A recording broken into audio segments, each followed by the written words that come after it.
as I've placed the lower third, it's wild Kevin Durant speculation time. For the love of fuck, do not aggregate any of this. This is all us just playing guessing games here. Because look, the Phoenix Suns signed Josh Okogie. They have traded for Jock Landale. There is a world where I think you can make a case that maybe, possibly, what is going on in Phoenix is that they think they might be getting Kevin Durant. Are they preparing to lose a bunch of their depth and role players with these trades? Is that what you're asking? Well, they also signed Bismack Biyombo earlier, and you've now acquired 2 centers to potentially maybe sort of kind of replace DeAndre. I don't think that Jock or Bismack, as much as I sneaky kind of like Jock and think he is an NBA player, I don't think either of these guys are starting quality NBA centers. The Okogie one is interesting because that says to me that they are getting some depth in case a Kevin deal happens. It's weird because we saw the report earlier that they don't love the Phoenix Suns package. How much of that is just public posturing? How much of it is like just all bullshit? I don't know. Like, I feel like so much of what's happening right now is bullshit as I look up under my armpit here on this shirt and I see like deodorant stains. Like, I absolutely think that the most sensible option for everyone here seems to be Phoenix because that's where Kevin wants to go. They have a real package that they can put on the table. It's just how much do the Nets really want to like fight this and try to get like the absolute best superstar they can? How much do other teams want to put on the table as well? Like, you know, the team that you cover, the New Orleans Pelicans, do they want to put Brandon Ingram on the table? I don't know. Here's what I do want to say though. I've seen a lot of speculation from like Toronto fans, for instance, would not trade Scotty Barnes. New Orleans fans would not want to trade Brandon Ingram. I get that Kevin Durant is 34 years old. I get that he's missed a bit of time recently. Kevin Durant is a top 10 player of all time. Kevin Durant is genuinely one of the probably 3 best scorers of all time. There is no sign of him slowing down. In fact, I would say that when he was on the court this year, he was the best player in the NBA. That is purely my opinion. I think that was consensus up until March, right? Until he got hurt. I think everyone was like, "Oh, Kevin Durant, that's an MVP." I mean, obviously, like like Giannis, Jokic, Embiid, but that didn't really stratify until like KD had those injuries, and the Nets kind of took the turn that they did. This is genuinely going to acquire, like, when he is healthy, the best player on planet Earth, in my opinion. I think Kevin Durant, when he is healthy, is the best player on planet Earth at playing basketball. You give up what you need to give up to get Kevin Durant. He immediately makes you a title contender if you have anything else around him. The problem with the Brooklyn Nets this year is that they had literally nothing else around him because Kyrie was out and James Harden was a shell of himself for the first half of the year. If you have anything around Kevin Durant that is reasonably structurally sound, you are a title contender. And you immediately trade whatever your best assets are for Kevin Durant. Because if you're New Orleans, if you're Toronto and you compare him with Pascal Siakam and Fred VanVleet, if you're Phoenix and you compare him with Devin Booker and Chris Paul, you immediately shoot to the top of the potential title rankings, whatever you want to call that. Point blank. That's where I fall on this. Like, do you fall differently on this? No, I'm 100% with you. And it's very interesting because I've been tweeting about this for the last few days, ever since, he requested a trade. And the amount of backlash that I get for even suggesting that the Pelicans should pursue seriously this all-time great player and current best player in the world. I mean, when he was coming off that Olympic run last summer and the way he dominated those Olympics, was there any question who was the best player in the world? I mean, everything was like Kevin Durant. This guy is him. Yeah. And I think Giannis. It was Giannis and him. were the two. Yeah, I would say. and I will happily concede that, right? So like Giannis, unbelievable. If people say he's the best player in the world, I concede that all day. But just going back to KD here and the idea of that, hey, a team like New Orleans has an opportunity to acquire a player like that. Let's look at the history of those kind of players and what teams they've gone to. Let's look at the history of the New Orleans Pelicans and previously Hornets, and have they gotten any of those players in via trade or free agency? And these players have a great deal amount of say. Like they can dictate where they want to go. And the fact that Durant potentially might be willing to be open to come to New Orleans should blow your mind. And I think as a team, you should do whatever it takes to get him. I am super curious. They say the Phoenix Suns are perhaps the favorites. That's where he wants to go. For the life of me, I like to follow the money around. I like to follow the assets around. And I just think it's too difficult for Phoenix to make it happen unless KD puts his foot down and says, it's Phoenix, guys. It's Phoenix or bust. And at that point, the Nets will do what they can to make it work, and they'll extract 4 picks and 4 swaps and Ayton and Bridges and all of that to make it work. But if KD is not putting his foot down, I can't realistically put Phoenix in the driver's seat of this conversation. In terms of the assets they have available to trade, in terms of what their team is going to look like after that trade is done. Is KD going to be super excited to play with Jack Londale and Bismack Biyombo and Josh Okogie? I mean, I know Devin Booker and Chris Paul are really good, but you take Mikal Bridges off that team, you take DeAndre Ayton off that team. Where's the depth, right? And what window do you have to compete? Chris Paul is a walking injury concern, and it seems that every year in the playoffs, at some point, he's going to get hurt and he's not going to be the player that he usually is. And how long is he going to be the player that he usually is? I don't know, right? Is that the wagon KD wants to hitch himself to? I'm skeptical about that, because Ayton is a little bit difficult to accommodate because he's asking for a max, and because he's asking for a max and his previous salary was so low, the base year compensation rules make the salary matching already a problem, right? And then if you sign and trade for Ayton, you're hard capping yourself as the receiving team. And if you're the Brooklyn Nets and you're making this Kyrie Russell Westbrook trade, you're going to be well over the hard cap. So like it's already another obstacle in your path. But the way to avoid that is that you stretch Russell Westbrook's deal. Yeah, and then if you're the Nets, you say, why would I do that? Like why do I have to accommodate myself just so you can get KD? And so that the Lakers can get Kyrie. Right. Yeah. No, totally. And I'm saying though that like this is doable. Like if they really wanted to make this work, like absolutely the base year compensation stuff, like you can get around it. Like you can get around it. Like I said, if KD wanted it to happen, like they would make it happen. They would call in 5 teams if needed to, 6 teams if needed to find the right destinations and stretch the money, whatever, they would make it work. Right. But if he's not doing that, then you look at the teams with the assets. And to me, I think Toronto's in terms of like motivation and assets up there, right? Scotty Barnes, one of the best young players in the league, definitely a blue chip asset that you can build a trade package around. It just depends if Brooklyn is looking for, hey, are we trying to be competitive next year? So are you taking on Gary Trent and OG Anunoby and some picks? And so you're getting 3 starter caliber players and you're going to be a good team around Ben Simmons. Is that the route you're taking? Or are you trying to bottom out? And if you're trying to bottom out, then like, are you rerouting OG and Gary Trent for more picks somewhere? I think Toronto has very versatile and workable packages. I do question the kind of like depth that Toronto would have left if one of those trades were to materialize. If you're including 2 to 3 of Scotty, OG, Gary, and Pascal, if you're including any like 2 to 3 of those combinations, like it still leaves you pretty thin in my opinion. I don't love Toronto's bench there. But hey, I mean, it's a package. That's not Brooklyn's concern, right? If Toronto's in, Brooklyn doesn't care. And then you look at New Orleans, who I think if at any moment they decide they want to win the bidding, they can't, because they put Ingram on the table, they put Herb on the table, they put Trey on the table, they put all these picks on the table. Yeah.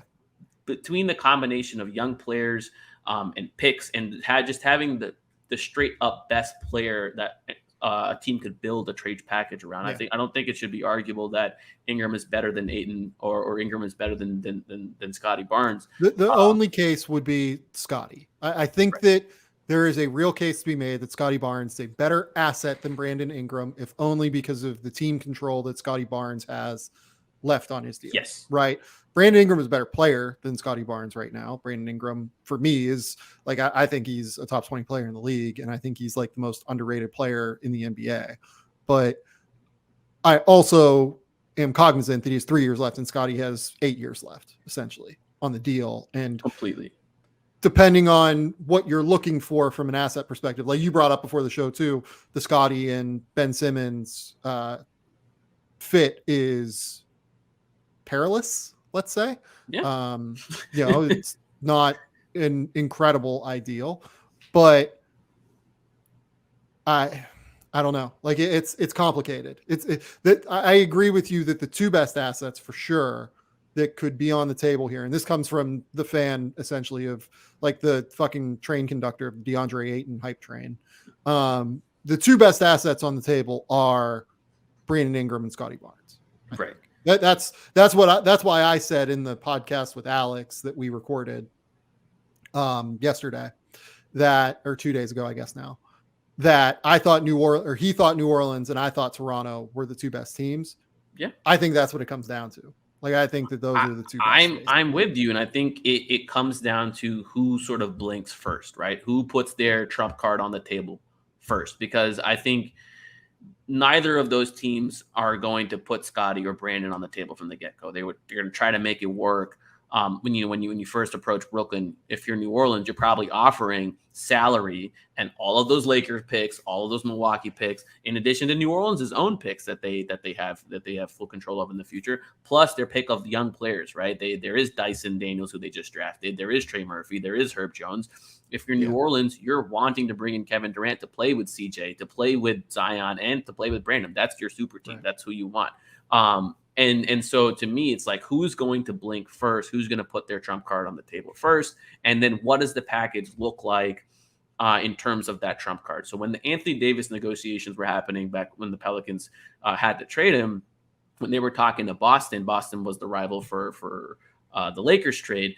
Boston was basically like, if you want Tatum, that's it. You're not getting any of those other picks. You're not getting Brown. You're not getting Smart, all of that. Yeah. If you don't want Tatum, then it's like, okay, we can make something work around Brown and Smart and the Memphis pick that they had at that time, the Sacramento pick that they had at the time, or whatever. And at that time, if you remember, Brown wasn't Jaylen Brown of today. It was the Jaylen Brown who averaged like 12 points a game, coming off a little bit of a down year. So it was like, what is going to be Jaylen Brown's trajectory? Like, he has value, but like, what is like going to be his trajectory? And so I think it's similar in the sense where if like the Raptors are like, if you want Scotty, you're not getting these picks and everything. You're basically taking whatever we give you. And then same thing with like the Pelicans. If you want Brandon, you're taking Devontae and Jackson and and Garrett Temple. Like that's your package. And then at that point you start wondering like, okay, like who are the really motivated teams to make this happen? What are they willing to put on the table? And I think you're right. Like, I think New Orleans doesn't have an insane amount of urgency to get this done in terms of like, if they miss out on Kevin Durant, it's okay. They can lean back on their core and let things develop organically. Whereas Phoenix, I think, would happily put 4 picks and 4 swaps on the table to make it happen because he's Kevin Durant. If you ask my personal opinion, all of these teams should do whatever it takes to get Kevin Durant because it's Kevin Durant. I mean, like if I could play Kevin Durant and Zion Williamson together, I mean, yes, both of them carry a weight of injury concerns. I get it, but like, who cares? Those guys are unstoppable when they're on the court, and like on the same team, that's going to be insane. I would do that in a heartbeat. Yeah, no, I don't even think it's a look. I get that people get attached to their own players. I can tell you, general managers get attached to their own players. They get to know these guys on a personal level. They really put it this way. Most of the time when a team picks a player in the draft, it is because they were higher on that player than most other organizations were. So they are probably generally higher on that player than anyone else in the league. And thus they have this real intense value attached to them in many ways. Right. And then you throw in getting to know these guys personally and becoming attached to them in that regard. This isn't just like a fan thing where fans get attached to players, and then because of that, they don't want to trade their favorite guy, right? It happens inside teams. Like this is a thing that happens across the league. I've talked to like general managers about it before. I just think that it's Kevin Durant. It's Kevin Durant. Like, look, it's KD. It's like the most surface level analysis on planet Earth to just like keep repeating it's Kevin Durant. But like Kevin is so good at basketball that you don't need any other explanation. Like you watch this guy play basketball and you're just like, this is what basketball should look like for everyone. And it's impossible that this human being who is almost 7 foot tall has this balance, has this shooting ability, has this incredible bag of tricks to be able to score. I don't care that he's 34 years old. I don't care that he is like what he's is there that he's slowing down? Is he ever going to be able to stop shooting over the top of basically anyone that's in front of him? I mean, like the argument would be like, oh, he's getting slower on his first step. I don't think that he is not at least like first of all, I disagree. Yeah, he's not the person he was at 25, but he still can score 30 points a game on almost 50, 40, 90. Like he's Kevin Durant. It's unbelievable. It's absolutely unbelievable. I get it that people are attached to their guys in the league and, from fan bases, but you have a chance to get one of the 10 best players of all time who is still at his ceiling in terms of what his value is. And look, if you want to say he's one of the 15 best players of all time, whatever. I personally can't get past 15, but if you want to say, 15 as opposed to 10, whatever. That's the strata we're talking about with this guy. He is unbelievable. And I just can't fucking fathom being like, do you know how excited those fans would be as soon as they got Kevin Durant? Like there'd be the momentary sadness of, oh man, we lost Scotty Barnes, right? Scotty's so good. And I love Scotty Barnes. I think he's great. I think he has a chance to be like a, 7-time All-Star, whatever you want to say. Right. As soon as they watched Kevin Durant play basketball with like Fred VanVleet and Pascal Siakam, it'd be like, oh yeah, cool. This rules. Like, this is amazing. We have Kevin Durant. I feel like Toronto fans should be used to when they made the Kawhi trade. Like I don't know if there was like a bigger emotional attachment than DeMar DeRozan. Like in terms of what he meant to Kyle Lowry, what he meant. Kyle Lowry did talk to Masai for how long? It's and to be able to like turn your nose up at Kevin Durant, like that's astounding to me. Like, it has to do with Kevin's online persona, I think, in many cases, and I don't give a shit about that. Like honestly, I kind of like him. Whatever he wants. I like Kevin. I'm all for it. What I don't agree with is people painting him as sort of like a malcontent on a team. I don't understand. I mean, I understand like superstars like are a little bit more quote unquote difficult to deal with in terms of like their day-to-day like demands and attention that they need or whatever. But like this idea that like Brooklyn collapsed and KD like played a role in that, like I think that's ridiculous. Like he went there to play with his friend in Kyrie, and then he got his other friend in James, and he was so committed. He was the one of the three that signed the deal. He signed the 4-year extension. He was bought in, and after all the drama that they had for the last 2 years, it wasn't Kevin. He was the soldier. When they asked him to play 48 minutes in the playoffs, he did it. He played 37 minutes, 38 minutes a game last year. And there's no reason Kevin Durant at 34 years old should be having that kind of minute usage. I mean, he did whatever they asked of him. And he did it at an extremely high level. So like, yeah, if that dude wants to get online and fire tweets off at people or like, just make his presence known in the way he does. Like, I do not care. Like, you cannot tell me Kevin Durant was a cause of whatever happened in Brooklyn. And you know what Kevin Durant wants? He just wants respect, and he wants to like play basketball.